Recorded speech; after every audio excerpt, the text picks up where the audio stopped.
Greetings, viewers. The printing press heralded a benchmark, liberalising and decentralising information.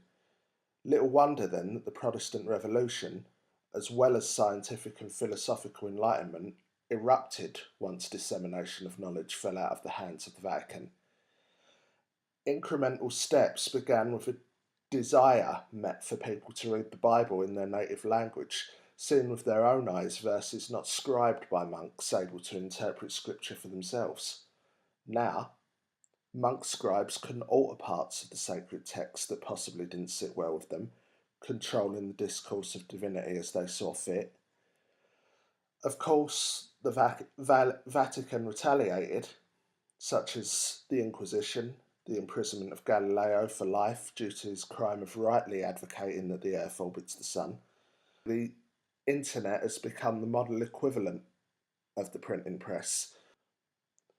Tim Berners-Lee created the internet, and he preaches to this day as to how his creation should act as a cornerstone of free expression. Well, it was in 1989, and the internet already existed, and that you could send email, but there was no websites, so there was no HTTP, there was no HTML, there was no space of things you could click through. And it began because I was frustrated it didn't exist. I imagined a system where you could just click from one to the other, and that was so compelling that I decided that I wanted to build it. An ethic once the lifeblood of a genuinely free press that should hold the world accountable. After World War II, there was the Cold War, a wary 45-year stalemate between capitalism and communism, democracy and dictator that ended when capitalism went into overdrive, namely through Thatcherism and Reaganomics, as critics dubbed them. Shortly after the Iron Curtain fell, the Maastricht Treaty formed the European Union in 1993, paving the way for the Euro and an expansion east, feverishly feasting on the migrant workers they could drag west for a cheap wage. And across the Atlantic, we saw Bill Clinton set down a similar method by creating NAFTA, easy trade between America, Canada and Mexico. This sort of sewed up the greatest economies in the world between several powers, essentially. So what's the association between economic deals and the freedom of press information? The answer is deregulation. These huge trade agreements deregulated all industries. It puts everything up for sale, so not only is everyone now a customer, they're also a commodity as well, which includes the dissemination of their information, doesn't it? Political pressure and the wealthy took supposed egalitarian ideals of free markets and used less strict rules on monopoly as an excuse to buy up everything all around them. 9 companies own all the major newspapers in the UK.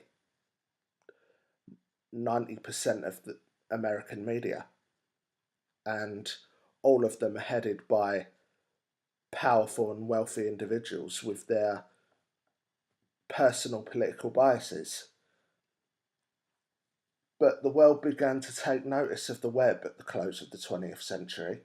Soon people could converse on a global scale, and when social media came along, iTunes and YouTube, multimedia became viral.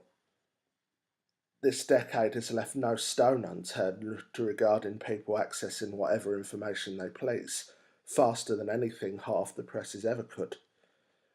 A prospect such as the masses consuming and even worse making their media is enough to give the mainstream legacy media a hissy fit of hatred. PewDiePie allegedly being a Nazi. I feel that what you said when you said that the people across the border are rapists and murderers. No. We're talking about illegal immigration, and everybody understands it. And you know what? That's a typical case. Wait, that's a typical case of the press with misinterpretation. They take a half a sentence. They take a half a sentence. By the way, they take a half a sentence, then they take a quarter of a sentence, they put it all together. It's a typical thing. And you're with Telemundo, and Telemundo should be ashamed. And I'll tell you something, what's really going to be fun? I'm right now suing Univision for $500 million, and I want to tell you, we're going to win a lot of money because of what they do. So I want to just, again, I want to thank you. No, you're finished. You've obviously been proven to be. I just want to thank, again, because this is about you, it's not about me, law enforcement, Border Patrol, all of you folks for being here, because this was actually an extra stop, a special stop. I heard you were here. I wanted to come and see you. And thank you. We love you, man. We love you. Thank you all very much. Thank you. Thank you to the Border Patrol and to law enforcement. Thank you. Thank you.